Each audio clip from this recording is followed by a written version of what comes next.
Hey, everybody, it's Pastor Marcus here. Welcome back to the Story Church podcast. Super excited to be here.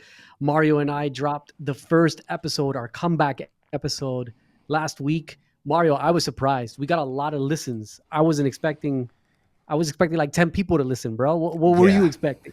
I was expecting nine, bro. I was expecting nine, but yeah, around the same area, bro. Oh, It you was of great little though. faith. Yeah, man, we got to work on our faith, bro. That's it, man.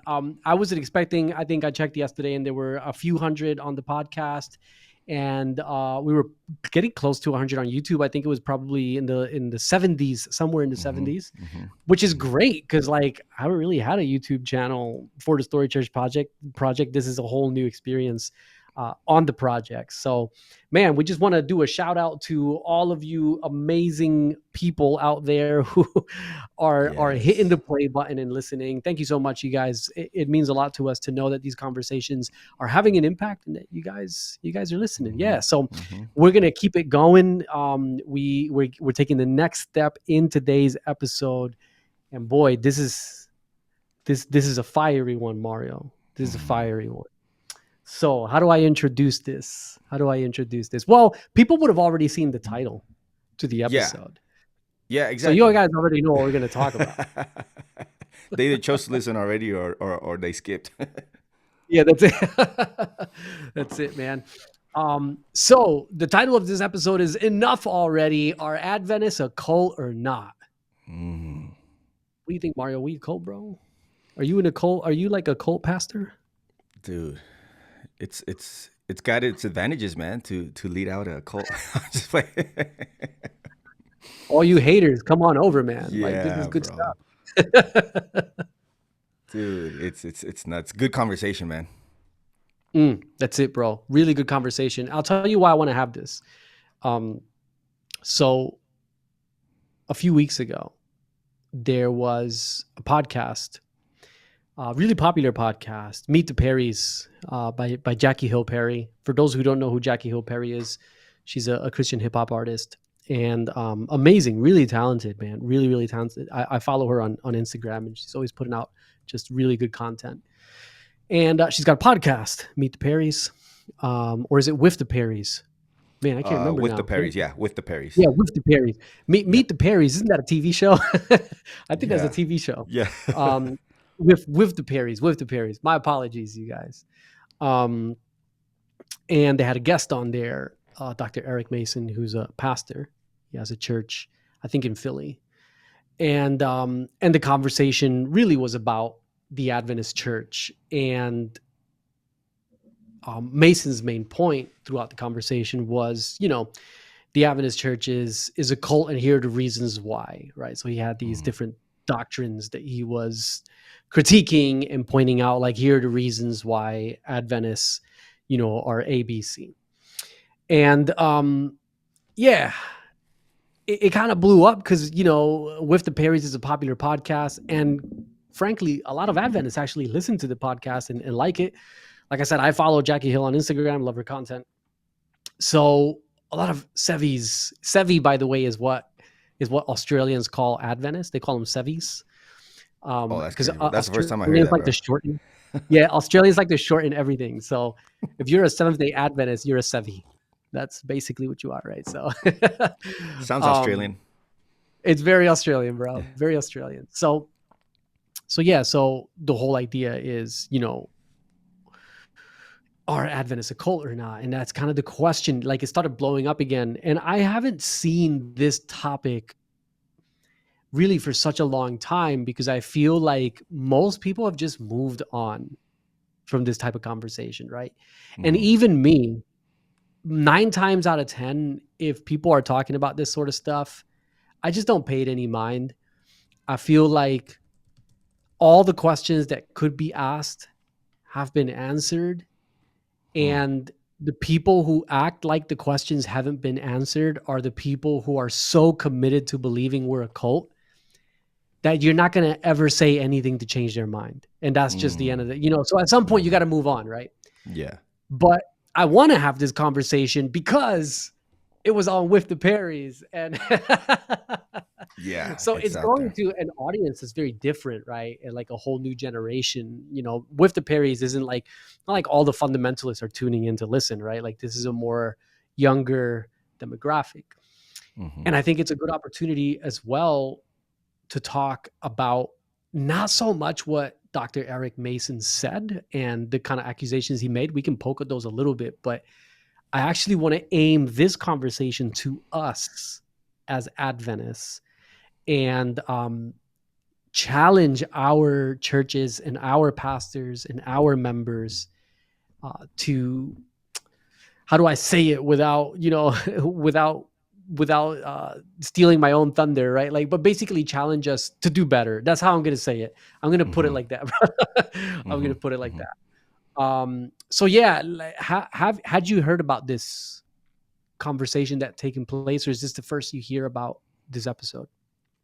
Well, it's the first I hear about this episode, bro. I mean, I've seen with the Perrys at some point.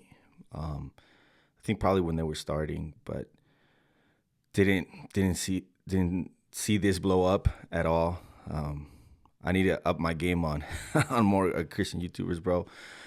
Probably, but it is something though that has been an ongoing conversation too, though, bro. Because I don't know if probably like a couple of years ago, Alan Parr hit on this too with Seventh Day. I don't know if you know Alan Parr, Yeah, YouTuber, yeah, YouTuber, and he had conversations with Justin, Justin Coe also, and he went on a few episodes, even with Mike Winger, who's a huge Christian apologist, also a YouTuber, talking about Seventh Day Adventists. And I was like, man, it blew up. Saw the comment section, and I know in that time, and that was probably like just I want to say 2 years ago, maybe 3 years ago during COVID time, maybe. But now mm, that it's popped up again, so apparently it's not a clear thing whether we are or not. I think that's the apparent situation. It seems like, and this comes all the way to the time where Adventists, we published the book Questions on Doctrine, which was one of the most controversial, you know, books mm. in Adventism. Great book, but since then, Adventists have been trying to establish we're not a cult, and we're talking about obviously way back in the day, pioneer days, and it still seems to not be clear whether we are or not, apparently. So Yeah, that tells us something, man. Like, wait, like, are you guys? Are you not? Why does this thing keep popping up? Now, I know, like you said, it'll there'll always be questions. Like you said, there'll always people who say, no, you're a cult, and period. And we're not gonna deal with. We can't yeah. convince What are you them. gonna do, right? Yeah. Yeah, but when it keeps coming out at this magnitude and it's still kind of Mm. unclear, we got to start asking. I mean, I don't want to say start. We have start asking the questions.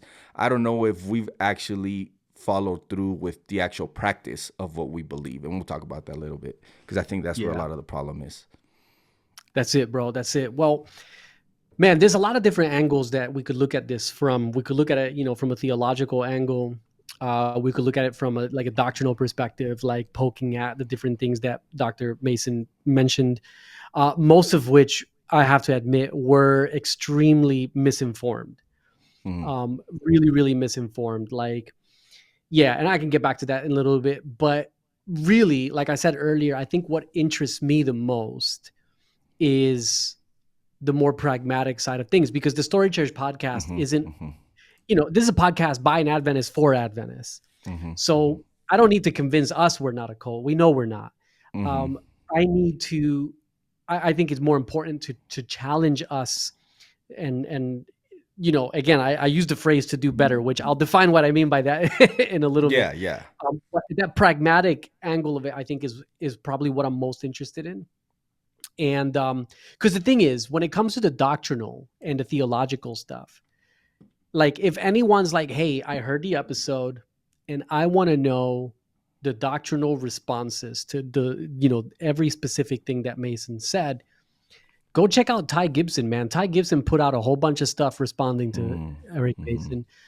Ivor Myers has as well. In fact, Ivor Myers is currently working on getting on an episode with them to actually talk live. So hopefully that happens. Mm-hmm. Mm-hmm. Um, so these guys have, they're actively responding to all the doctrinal points that were brought up.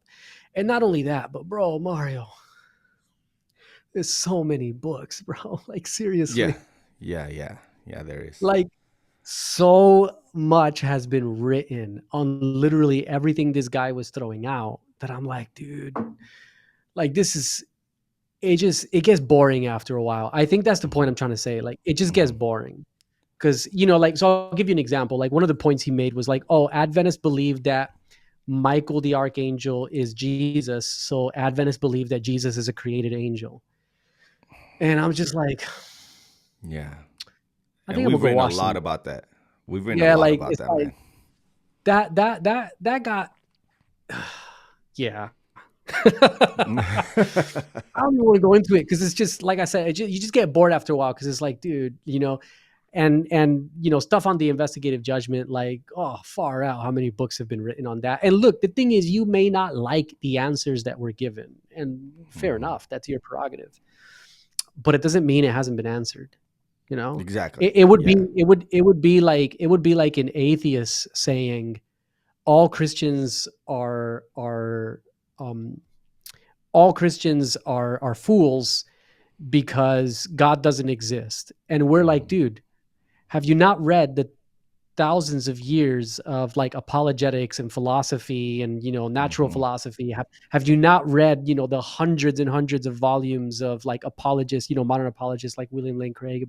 Oh yeah, I read Hmm. them, but I just don't like them. Okay, well that's your problem, bro. Like you know Yeah. what I mean? It doesn't, Yeah. But anyways, I don't want to go down that rabbit trail because I'm not really interested in that. I do think though, like a lot of these accusations, for me, it just felt like lazy scholarship, Hmm. like lazy Hmm. scholarship. I don't mind somebody saying, and I'm going to explain what I mean by this in a moment. I don't actually mind being told that I'm in a cult. The Hmm. label doesn't bother me, right? Hmm. But if you're going to say that about me, at least get what I believe properly. At least get it right. Yes. You know what I'm saying? Exactly. Like Yeah, that's the issue. if you can articulate what I believe really well, and then you say that's a cult, I'll be like, cool. Put it right there, Yeah. bro. Put the patch on it, Yeah. Yeah. But when you're saying stuff that I'm like, bro, I don't know what you're talking about, man. Like, and I'm a Hmm. well, I don't know. I don't like tossing the theologian thing up too easily. Hmm. I studied theology. I wouldn't say I'm a theologian in the classical sense of the term, but Hmm. I've studied theology and I've written a number of books on theology. And like, from an Adventist perspective, and I'm like, dude, this was so busy for. Anyways, my bad, Mario. I'm over here blabbing, bro. Like No, you're I talk good, too much. bro. Yeah. Sometimes you gotta be like, yo, Marcus, let me get a word in, bro. You talk too much. No. No, it's good, bro. I mean, we that I agree. What do you define as a cult? Like, Paul says, "Hey, the Greeks called me crazy," and he was okay with Mhm, that because they just didn't believe it. It didn't mhm. mean that he didn't go out and explain exactly, right? Preaching at the Areopagus, like he's letting them know, he's giving them reason for what he believes, and if in the end they decide, which some decided, like some walked away, right? But then he had some who stayed and really, were led by the Holy Spirit and agreed with his Christian apologetics. Now, if we're called a cult, fine. But Mm. then that's kind of that it's a bummer that a theologian would not go and do the rest of the work. And if you're really going to call me that at the end of the day, you've read what we think about that. In the case Yeah. of Jesus being Michael and all these other things, they've been answered. I just maybe what I would add is I and I say this coming because this was me, bro. Bro, in high school I never read. Like I don't know how I got through high. Well, maybe I'm not trying to mess up American education system, but bro, high school was a breeze, bro. I never read a book. I and these were the days where there was no Chat GPT, right? Yeah. Um, the I mean, internet was barely coming out, so I never read. I had no customer reading, even as Adventist, even growing up in the Adventist world. So when I hear someone say these things, even as an Adventist, it could make me doubt Mhm. because even as Adventists, sometimes we don't read. We or we pick and choose, and we still have a lot of work to do with our hermeneutics when it comes to the Bible and even spirit of prophecy. And so I think when you hear these type of things, even some Adventists might be like, "Oh, I didn't even know we believe that." Bro, you'd be surprised, especially a lot of our generation. And I don't blame them in a sense of like, why not knowing? Maybe we've focused too much on other things, or we haven't done maybe a great enough job of leading people in how to delight yourself in coming to God's presence and knowing theology. I think we're gonna have an episode about theology and Hmm. and the importance of it. But yeah, they don't do their homework. But if we don't do our homework either, you can make some Adventists even doubt too, like Michael, because it does make sense. Like just off the top of your head, bro, it makes sense. Like, oh, if Jesus is Michael, he's an archangel, then he's created by Yeah. default. Yep. But there is a lot of stuff to go into that, and that's just like I said, we're not going into that, but that's just one of the examples. So maybe our thing is, hey, let's be more founded on what we actually believe. So then when these things come out, in the end, if they call us a cult, I'm okay with that too. But hopefully they do the Yeah. homework. Yeah, But there that's is it, stuff we bro. can So work on though, adjusting and I the think that's what camera you're going real to talk about, right? The pragmatic part of it. That's definitely some stuff we need to work on. I think you're going to talk about that. We're going to talk Yeah, about that a yeah. little bit now. Well, before I jump onto the pragmatic stuff, I will say this. Just a quick note from a theological perspective. Um, I think it's important whenever we're having these conversations to identify, who is leveling the critiques. Now, I don't know Dr. Eric Mason. I don't Mm-hmm. know what he believes. I don't know what branch of Protestantism he comes from. I have no clue. So I can't talk about the guy. All I can talk about is the experience that I've had with people in the past that I've had these conversations with, and whose materials I've read.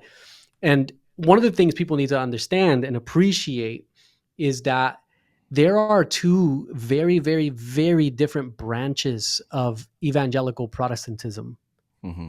and they don't agree on very many things, right? Yes.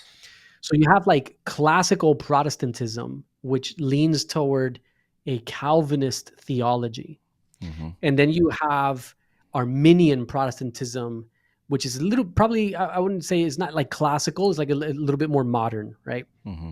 So Calvinism, and look, I don't want to get too nerdy on this because that's not the point of the episode, but Calvinism is basically the idea that, God pre-selected who goes to heaven, who goes to hell. His will's the only one that matters. He's sovereign. He decides, the end from the beginning and all, so there's no free will in Calvinism. Mm-hmm. And it has this theology that is like, God determined before he even created the world who's going to heaven and who's not. And so, from a Calvinist perspective, almost everything Adventists believe is nonsense, Mm-hmm. right? Because Adventists believe that we have the freedom to choose whether or not to be saved. And that's, for a Calvinist, that's horrendous. It's like, that's legalism. That's horrible. It's Mm-hmm. God decides who goes to heaven, not us, right? The problem is, and I've had these conversations with Calvinists before, almost every single attack that a Calvinist will make against an Adventist is really got nothing to do with Calvinism versus Adventism. Mm-hmm. It's really Calvinism versus Arminianism, Mm-hmm. right? And Arminianism is a branch of evangelical Protestantism that is basically the theological home of Wesleyans, Methodists, Pentecostals, Nazarenes, Free Will Baptists, and Mm-hmm. Adventists. So when someone says, oh, here are the reasons why Adventists are a cult, and they start pointing out all these things, I'm like, but that's what every Arminian believes, bro. So are Yeah. you saying every Arminian denomination is a cult or not? And usually they're not. They're usually just attacking us. So I find that really, really unfair. But at the same time, I don't care. I don't care if a Calvinist thinks I'm a cult, because I think Calvinism is disturbing. You know what I'm saying? So Of course. I'm like, Of bro, course. label me whatever you want to label me. I'm glad I don't believe in a coercive, dictatorial, and tyrannical God who determines before people are born whether they're going to burn in hell forever or whether they're going to be in heaven forever. I'm glad I don't believe that. If that makes me a member of a cult, then, so be it. Um, so that's one thing to recognize. And then, of course, the other thing to recognize from that theological angle is really taking the time to understand what do Adventists mean when we say certain things, when we have certain teachings. What are we actually trying to communicate? What are we attempting to say? And I think a lot of work has been done. And I'm not saying that we have a perfect doctrine or a perfect theology. I spend a lot of time challenging the church to do better. You Mm-hmm. know, Mm-hmm. it's kind of what the Story Church Project does. Half of the Yeah. time is like, do better, Adventists. You know what I mean? Yeah. Um, Which but is in at the Adventist same DNA. time, yeah, absolutely. But at the same time, it's like, a lot of this stuff that Homeboy was bringing up has, yeah, that's like, to me, even the thought of like going into it and having a Bible study and nitpicking it, I'm like, I got better things to do, man. Like I'm just past it, right? But I will say this, and here's where I want to get to the pragmatic side. What are we talking about when we talk about a cult? Right? What are we talking about when we talk about a cult? And here's where I think we need to have a real honest discussion as Adventists, because I don't believe our theology as an authentic Adventist theology is a cult, is like cult beliefs. No way. I think it's literally the opposite, right? But here's what I do believe. I believe our culture and the culture of many of our local churches is very cultish, Mm-hmm. Mm-hmm. right? So we may not be a cult as a denomination, but a lot of our local churches are cultish. And what do I mean by cultish, right? There's a difference between a cult, which is a very extreme and dramatic form of religion. A Yeah. person, they live somewhere and they can't have access to the outside world, and they can't read things unless it's approved by the cult leader, and they have to do everything the cult leader says without question. All these things, right? And they typically live in convents, when you think of like a classical cult, and do all kinds of shady stuff. And it's just sort of the general thought when it comes to a classical Mm-hmm. cult, right? Mm-hmm. Cult-ish is a phrase that gets thrown around a lot, but it's essentially referring to high control religion. So it's not a cult in the extreme sense of a cult, but it's cultish in the sense that while it doesn't go as far as like, the Moonies or the Branch Davidians go Mm-hmm. or went, it kind of like, it kind of goes halfway there, right? It's what's termed in religious trauma studies, it's what's termed as high control religion. And a lot of local Adventist churches are 100% high control religion. Doesn't make them a cult, but it's cultish, right? And so high control religion really follows for, it's called the bite model, right? I didn't make up the bite model. Stephen Hassan, who is a cult survivor and a psychologist who helps people escape cults, teaches the bite model. And it basically the whole idea behind the bite model is that these are the four areas that high control religions and cults usually, these are the ways in which they usually operate. And so they try and control your behavior, right? They try and control your information. That's the behavior is the B, I is the information. I'm trying to remember what T was. Um, and E is emotions. I might Google it in a second just to remember what T Mm-hmm. was. But when I look at a lot of fundamentalist, conservative Adventist churches, they do it, bro. Mm-hmm. They do it 100%, man. This whole bite thing, they try and control your behavior. I don't know how many Adventist churches I've been to where people are like, "How dare you quote anyone other than Ellen White?" You Mm-hmm. know, and it's like, okay, our denomination doesn't teach or believe that, but we have local churches that do. Mm-hmm. And what is when someone's telling you all you can quote is Ellen White or all you can read or endorse is Ellen White, it's essentially they're controlling the information that you have access to and that you can share. That's cultish behavior. That's high control behavior, right? And so that's the point that I think is really important for us to take inventory and say, hey, we may not be a cult when it comes to our theological foundations, but a lot of our local churches act like high control religions. They have all the Mm-hmm. hallmarks of high control religion. And I think this is one of the reasons why, if you remember what we talked about last week, 72% of local Adventist churches in the NAD are in decline. They're either dead or they're dying. And I think this is one of the reasons why you have fundamentalist communities, you have high control local churches that are unhealthy, they're toxic, they're uninterested in their neighborhoods, they're uninterested in mission, they're uninterested in the culture. All they want, their only interest is we have to what's the word I'm looking for? We have to force this ideology onto our young people. We have to indoctrinate people around us, right? And that just doesn't work anymore. And I think that's one of the reasons why so many of our local churches are dying, because these toxic cultures, they cannot, they don't have sustainability. They don't last long. They last maybe one, maybe two generations, and that's it, right?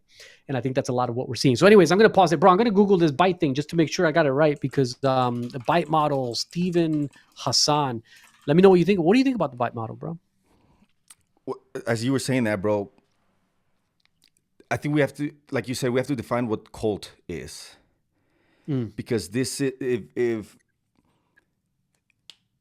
we just nitpick at different theological things that we don't agree with each other on different denominations, then by that standard, every Christian denomination is a cult, because there's so many, and everyone and bro, differs. There right? are atheists. There are atheists who will say every single one of you is a cult. You're all a cult.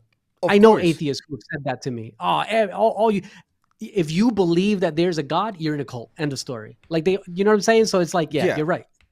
Even so, for example, the Calvinists, right? The biggest Calvinist denomination out here in the States, at least, is the Southern Baptist. So even Southern Baptists can't, their conventions, they just had their convention and stuff like that. Even they can't come to come together in certain things. And so by that standard, then you might be a cult, right?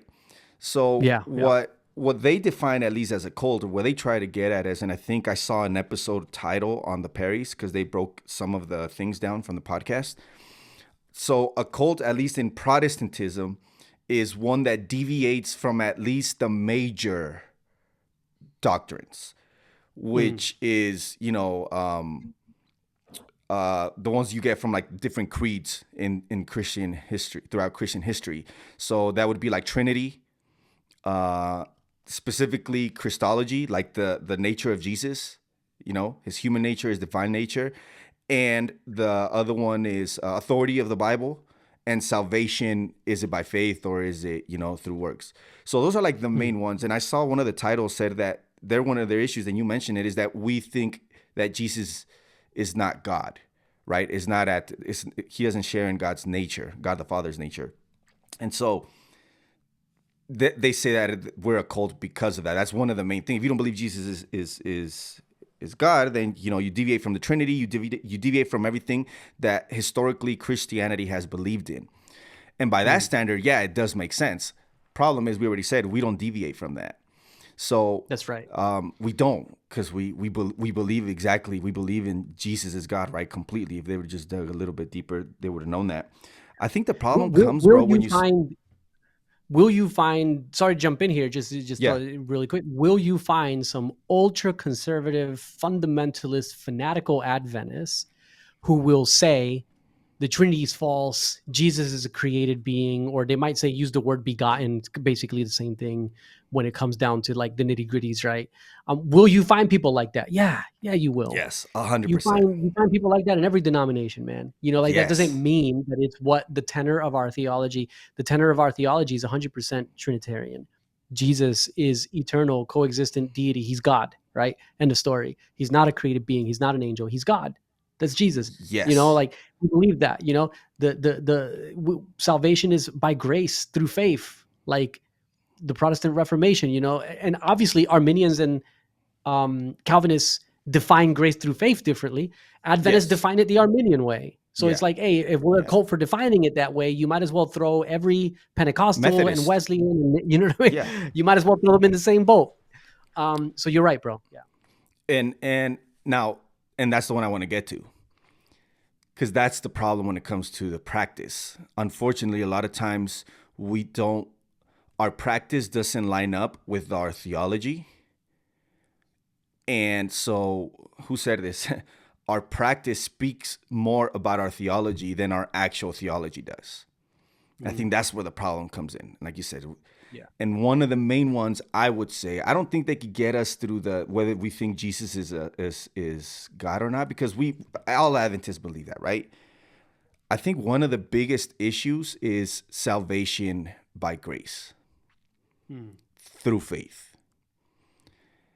because a lot of Adventists still struggle with this main doctrine. We believe it. It's by grace, right? Even Ellen G. White points us to the Bible. It's by grace. Like it's just period, literally. Salvation by grace through faith in Christ, period. Yeah. But when it comes to the practice, these social aspects that you're talking about, like the bite, I think they stem off of a misunderstanding of a salvation by grace through faith. We might believe it, but unfortunately, we still have a lot of that Joseph Bates DNA. George Knight talks about this, the Joseph Bates DNA of legalism, very stuck in a lot of fundamentalist Adventism. And so based on that type of theology, even though we don't believe it's by works, we still believe it. And so if we believe it's by works, that's where a lot of these controlling comes in. That's where a lot of this control comes in. And we start just trying to control people's behavior because we believe it's by grace, but the 10 Commandments.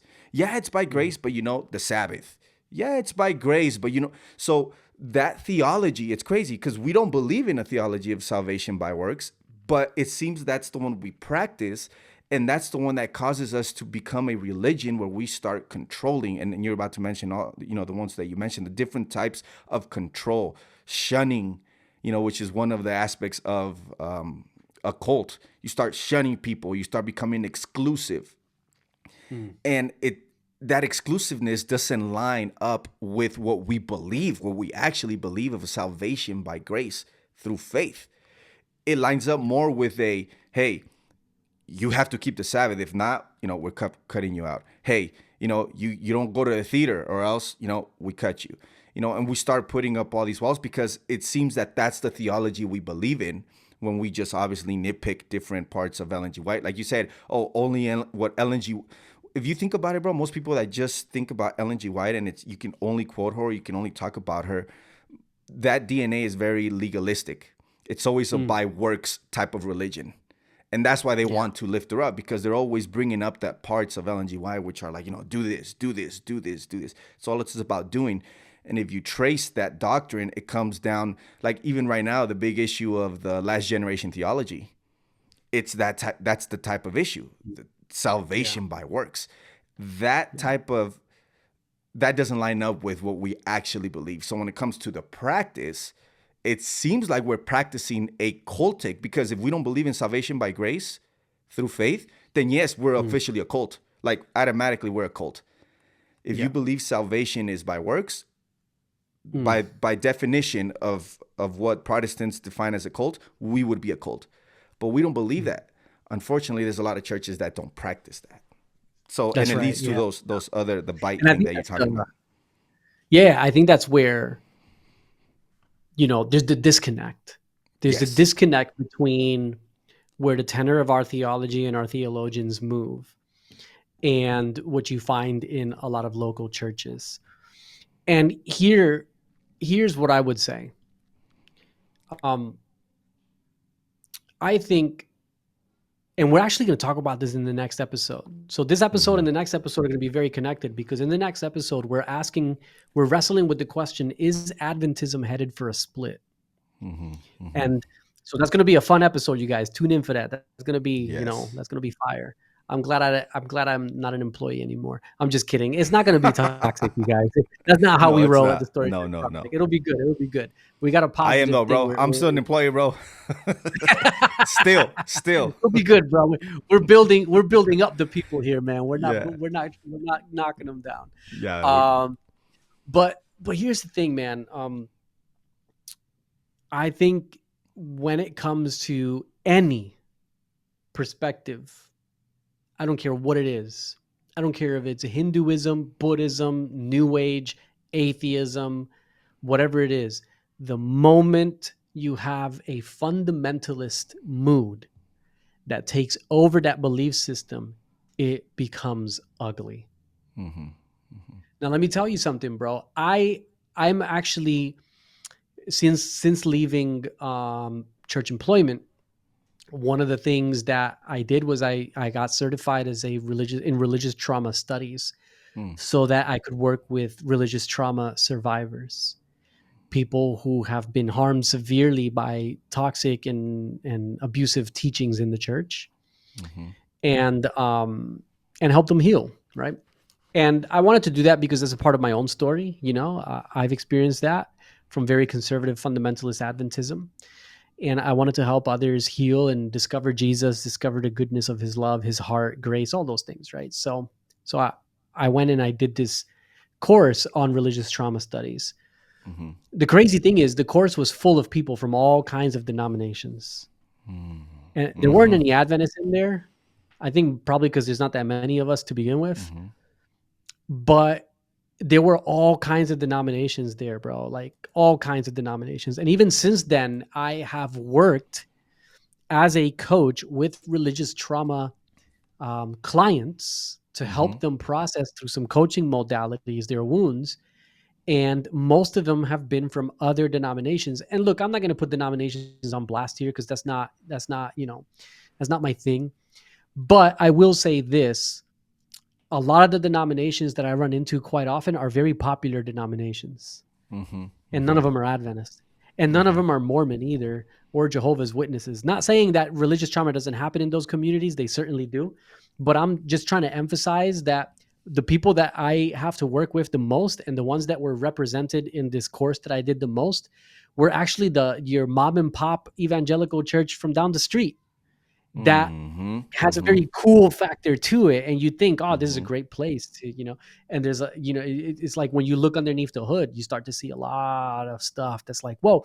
And what I realized, there's one common denominator among every church and every denomination whenever harm takes place, and that is a fundamentalist mood, Mm-hmm. militancy, inflexibility, judgmentalism, legalism, that sort of thing. And that is the sort of thing that has definitely sort of poisoned Adventism.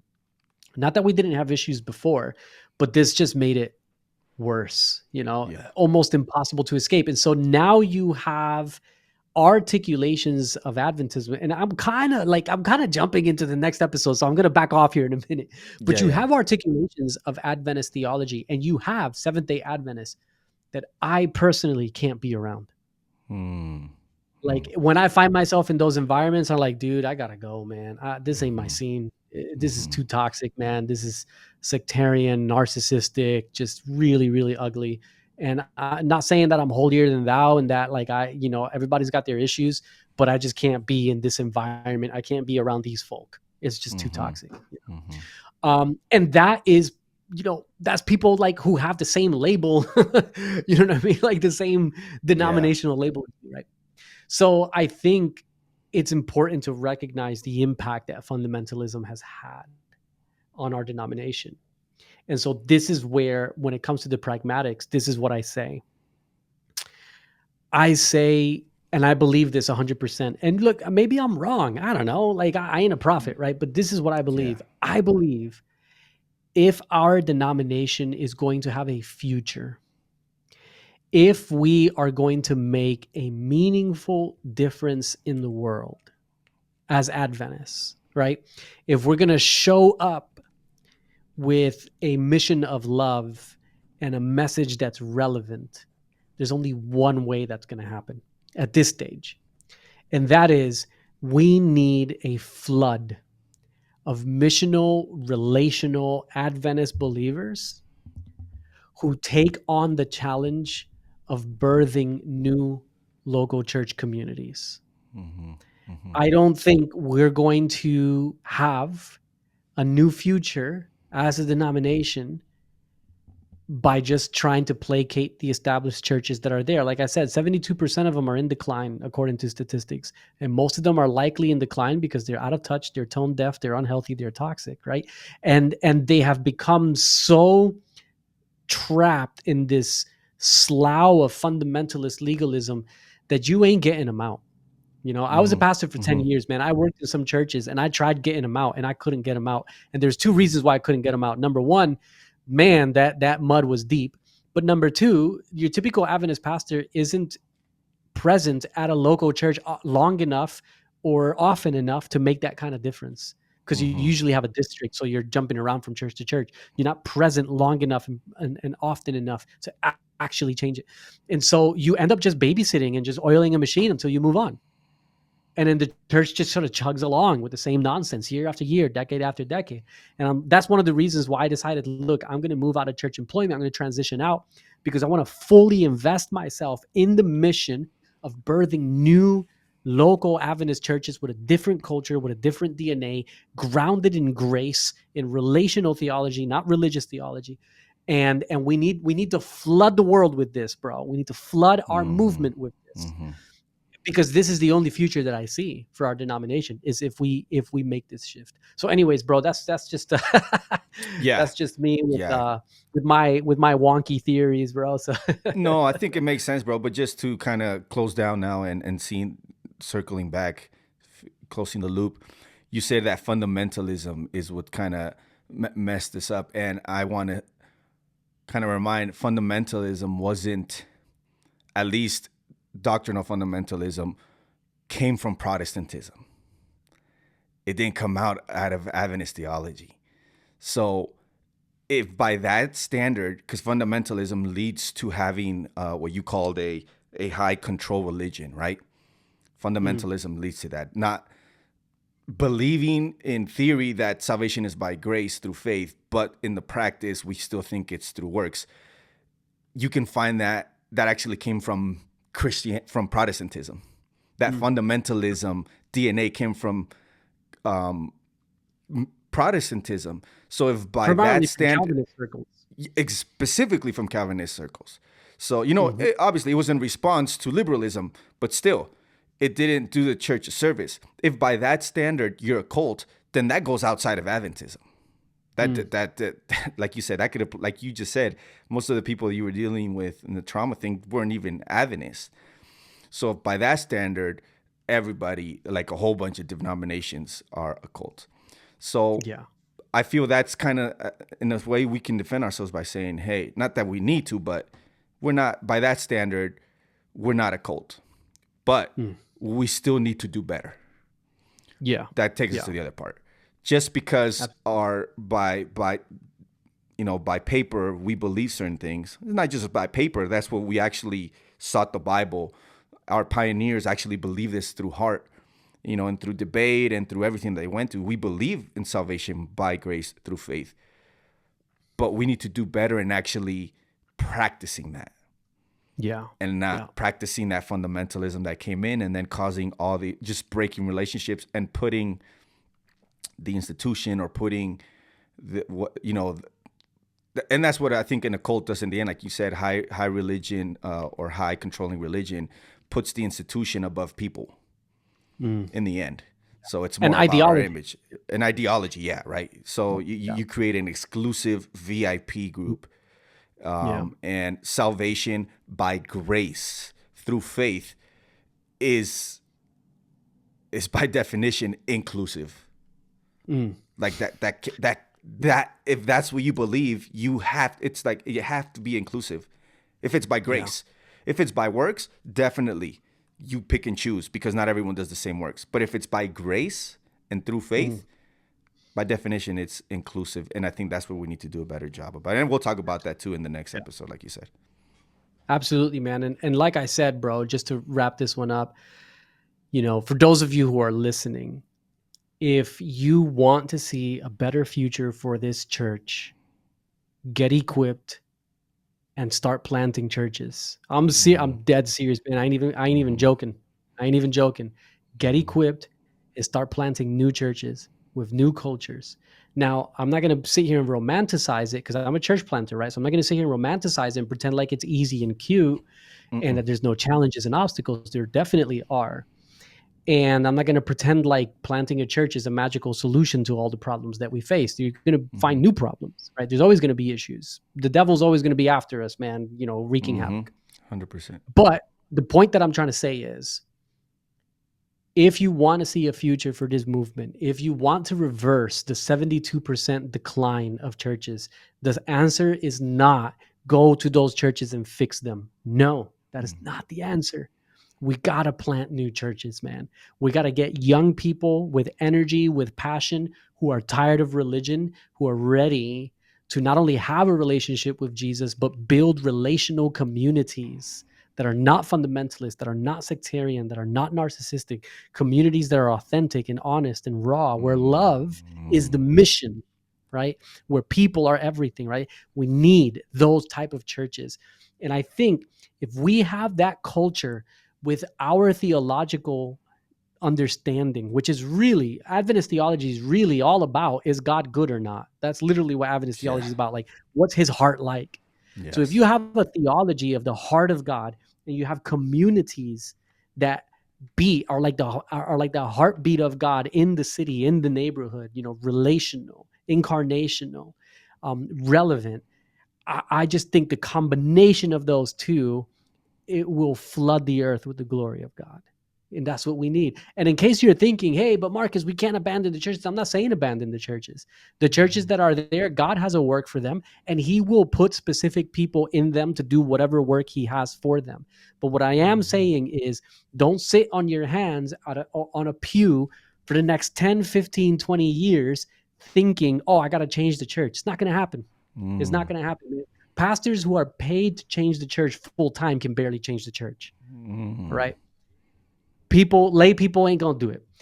If you want to see the church change, it's not about, oh, I want to change this congregation. It's about how can we get the movement into the city and start reaching new people. And I'm going to read you this, and we're going to close with this, Mario. This is Ellen White wrote this in Evangelism. Evangelism, page 371, if you want to check it out. And so I'm going to show you right now that I'm not making this up. It's not cynical Pastor Marcus making this stuff up, right? This is what Ellen White said. And you know what? I was struggling before I planted a church. I was struggling because I felt so guilty. I was like, oh, I don't want to leave the established churches behind. Like someone has to be here. Someone has to do the work. And so I felt really guilty about leaving to do this church plant because I knew it was one or the other. And then I read this from Ellen White and I just felt liberated. This was the moment where I was like, all right, I'm going and I'm never looking back, right? This is what she says. Evangelism, page 371. And I quote, "There are in our churches those who profess the truth, who are only hindrances to the work of reform." Yikes. Listen to that, bro. Like the Yikes. lady came out swinging. Yeah. They are clogs to the wheels on the car of salvation. Some of you listening to this, I can hear you already like, hey, this sounds like my church. Let's keep going. She keeps going. This is a long quote. This ain't gonna end quick. This class, she says, are frequently in trial. Doubt, jealousy, and suspicion are the fruits of selfishness, and they seem to be interwoven with their very natures. I will name this class chronic church grumblers. They do more harm in a church than two ministers can undo. They are a tax to the church and a great weight to the ministers of Christ. They live in an atmosphere of doubt, jealousy, and surmisings. Much time and labor of the ambassadors of Christ are required to undo their work of evil and restore harmony and union in the church. And this takes from the courage and strength of God's servants and unfits them for the work he has for them to do in saving perishing souls from ruin. What's she basically saying there? She's saying these type of people burn pastors out. Yes. They burn them out, and then pastors lose the ability to do what God called them to do because they're burnt. Their nervous systems are shot. They can't do anymore. I know so many pastors like that, bro. Young and old, just burnt out, man. So she goes on. I ain't even halfway through, bro. She says this: God will reward these troublers of Zion according to their works. But then she moves on. And she says, this is what should happen. Now, she's writing to ministers, but I believe this applies to anyone with a missional heart. Yeah. She says, the ministers of Christ should take their position and not be hindered in their work by these agents of Satan. You got to love the hyperbole that Ellen White, she could be bro. pretty. She's not. I think back in the 1800s, people didn't have the thin skin we have today. So like, today we're offended by everything, right? Like back then it was like, bro, agents of Satan. It's like, yikes. She goes on. She says this: there will be enough of these, that's the agents of Satan, there will be enough of these to question and quibble and criticize, to keep the ministers of God constantly busy if They allow themselves to be detained from the great work of giving the last saving message of warning to the world. If the church has no strength to stand against the unsanctified, rebellious feelings of church grumblers, I'm going to read that again because I don't want to skip by this sentence too quick. If the church has no strength to stand against the unsanctified, rebellious feelings of church grumblers, it is better to let the church and grumblers go overboard together than to lose the opportunity of saving hundreds who would make better churches. I told you I wasn't making this up, man. Ellen White herself is saying, look, man, some churches, dude, just let them go. Let them go. That's how they want to go. Just let them go. Let them go. You know why? Because the opportunity to make better churches is all around us. People are searching, bro. People are knocking. People are seeking. They're everywhere. She goes on to say the very best way for ministers and churches is to let this fault-finding crooked class fall back into their own element so that you can pull away from the shore, launch out into the deep, and cast out the gospel net again for fish that will pay for the labor bestowed upon you. Satan exults when men and women embrace the truth who are naturally fault-finding and who will throw all the darkness and hindrance they can against the work of God. But ministers cannot now, in this important period of the work, be detained to prop up men and women who see and have once felt the force of truth. They should fasten believing Christians onto Jesus, who is able to hold them up and preserve them, while they go forth to new fields of labor. That's end quote. Evangelism, bro, page 371. When I read that, I was like, you know what? It's time to go. It's time to go. And that's how I want to end this episode, you guys. You know, people are going to be debating whether Adventists are a cult or not for forever. And some people will do it because they have theological agendas, but there are others who will do it because they've been in our local churches. They've seen the toxicity. They've seen the high control. They've seen the negativity. And if we want to have a better future, we got to start planting new churches. So get equipped, get trained. If you need support or tools for that, I've got training, thestorychurchproject.com. Go check it out. If you don't like thestorychurchproject.com because Mark is a Jersey boy and he's kind of annoying, you know, check out, there's other stuff, man. There's simplechurchathome.com, you know, like there's other stuff out there, you know, arise.online. I don't know if they do church planning training, but they're pretty cool. Like all I'm saying is just get out there, get equipped, get trained. We got to do this work. So yeah, man, that's it. That's all I got for now. All right, man. That's great. Well, man, people need to tune in the next episode, bro, because this was a good introduction. Also, we ended with a great introduction to the following episode, man. So, all right, we'll catch everyone on the next one, right? See you there.